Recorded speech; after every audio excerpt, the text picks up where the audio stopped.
ইমাম সাহেব আপনাদেরকে ঈদগাহে ঈদের জামাতের জন্য যখন নিয়ত করে তার 6 তাকবীর ওয়াজিব ঈদুল ফিতর কিংবা আযহার নামাজ 6 তাকবীরের সাথে কথা বলে নিয়ত করবেন, তাকবীরে তাহরিমা বলবেন আল্লাহু আকবার, কানের প্রতি পর্যন্ত হাত তুলে হাত বেঁধে ফেলবেন।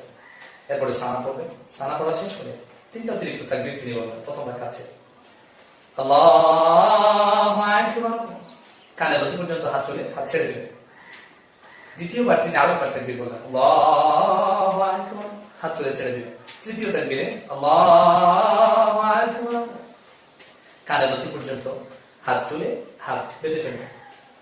তখন তিনি সূরাতুল ফাতিহা এবং অন্য সূরা পড়বেন, মিলানোর পরে রুকুতে যাবেন, সিজদায় যাবেন। প্রথম রাকাত শেষ, দ্বিতীয় রাকাতে তিনি দাঁড়িয়ে যাবেন। তাওস তাসমিয়া সহ তিনি সূরা ফাতিহা এবং অন্য সূরা মিলিয়ে রুকুতে যাবার ঠিক আগে আবার 3টি অতিরিক্ত তাকবীর বলবেন।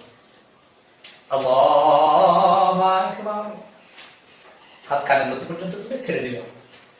আবার আল্লাহু আকবার, কানের মধ্যে পর্যন্ত হাত তুলে ছেড়ে দিবেন। আল্লাহু আকবার, দ্বিতীয় তাকবীরও তিনি একই কাজ করবেন, কানের মধ্যে পর্যন্ত হাত তুলে ছেড়ে দিবেন। অনেকে বেঁধে ফেলে তৃতীয় তাকবীরে দ্বিতীয় রাকাতে, নেভার এভার, এটা হবে না। এরপরে যেটা করবেন, তিনি রুকুতে যাবার জন্য একটা তাকবীর দিবেন, আল্লাহু আকবার, রুকুতে যাবেন, হাত ছাড়া অবস্থায় থাকবেন। এভাবে সিজদাতে যাবেন, তাশাহুদের জন্য বৈঠক করবেন, তিনি দুরূদ শরীফ পড়বেন, দোয়া মাসওয়ারা করবেন, সালাম পড়বেন। এভাবে করে আমাদের ঈদের সালাত শেষ হবে ইনশাআল্লাহ।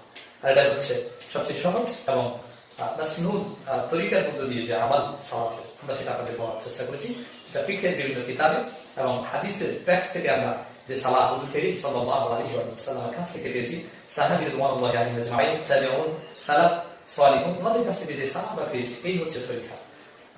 আল্লাহ সুবহানাহু ওয়া তাআলা আমাদের ঈদের জামাত যে সালাতে